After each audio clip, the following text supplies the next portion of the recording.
If you were to stop working, imagine this to yourself. How long can you survive on your remaining savings? What I just asked you was the definition of wealth. Here is a man named Robert Kiyosaki, an American investor, businessman, author, motivational speaker, and financial commentator who became well known in the recent years, who has an estimated net worth of $80 million. Want to know something interesting? Huh? He wasn't raised in a wealthy background. In fact, his family was like most people who worked but didn't have the best financial education and oftentimes struggled with money. So then, how did Robert become rich today? Let's take a look as he explains in one of his bestsellers called Rich Dad, Poor Dad. Robert Kiyosaki was born in Hilo, Hawaii in April 1947. In 1957, at age 9 years old, little Robert was attending the same public school where the rich people sent their children, for his town had lots of doctors, business owners, and bankers. Robert saw that the rich kids would separate themselves from him, for his family wasn't able to afford the newest collections of toys and bikes like them. So, one day, Robert asked his father, who had a PhD and completed multiple universities with excellent degrees, "Dad, can you tell me how to get rich?" Unfortunately, his dad didn't know the right answer because he wasn't rich himself, so he responded with, "Well, use your head, son. Stay in school, get good grades, so you could find a safe and secure job." His real dad is what he'll be referred as Poor Dad. He wasn't poor during this time. In fact, he was making lots of money.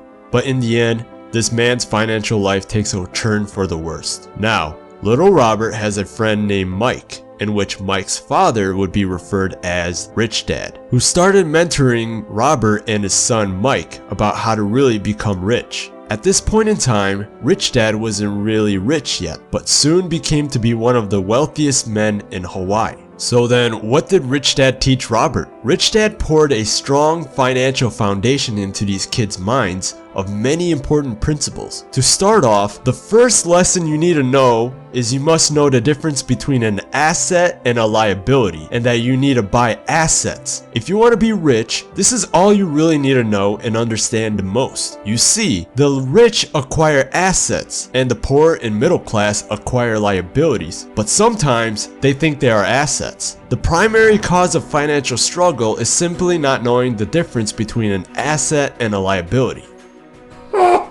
Oh, right. You don't even know what an asset and a liability is, don't you? An asset is something that puts money in my pocket. A liability is something that takes money out of my pocket. For instance, let's draw a cash flow pattern of a normal individual. This person right here earns his income from a job, and his expenses are things like food, clothes, entertainment, and transportation. Unfortunately, he doesn't have assets, but sure does have liabilities that constantly takes money out of his pocket, because things like mortgages, taxes, credit cards, loans, and believe it or not, the house.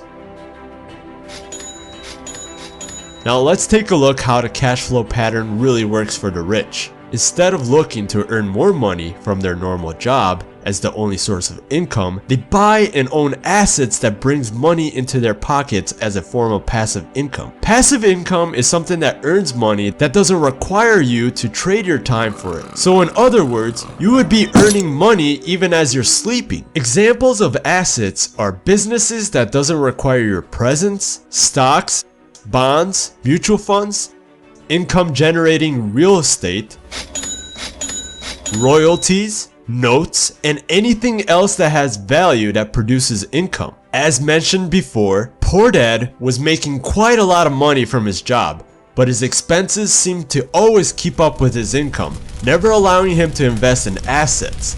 As a result, his liabilities such as his mortgages and credit card debts grew greater over time. And this is the fault of having income equals expense, and assets is less than liabilities. And sadly, this is what drove Poor Dad into debt. even after he passed away. On the other hand, Rich Dad's personal financial statement reflects the result of a life dedicated to investing and minimizing liabilities. So he has income that is greater than expense because of assets is greater than liabilities. This is practically why the rich are getting richer.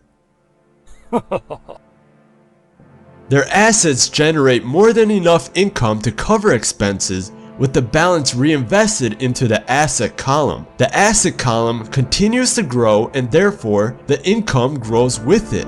You see, both dads worked hard, but they have opposing attitudes and thoughts. One dad recommended study hard so you can find a good company to work for. The other recommended study hard so you can find a good job to buy. One dad said, the reason I'm not rich is because I have kids. The other said, the reason I must be rich is because I have you kids. One said, when it comes to money, play it safe and don't take risk. The other said, learn to manage your risk. One said, I can't afford that. The other said, how can I afford that? Although both men had tremendous respect for education and learning, they disagreed in what they thought was important to learn. Robert learned from Rich Dad that the truth about the general population, their lives are run forever by two emotions, fear and greed, that keeps them stuck in a pattern of get up, go to work, pay bills. Get up, go to work, and pay bills.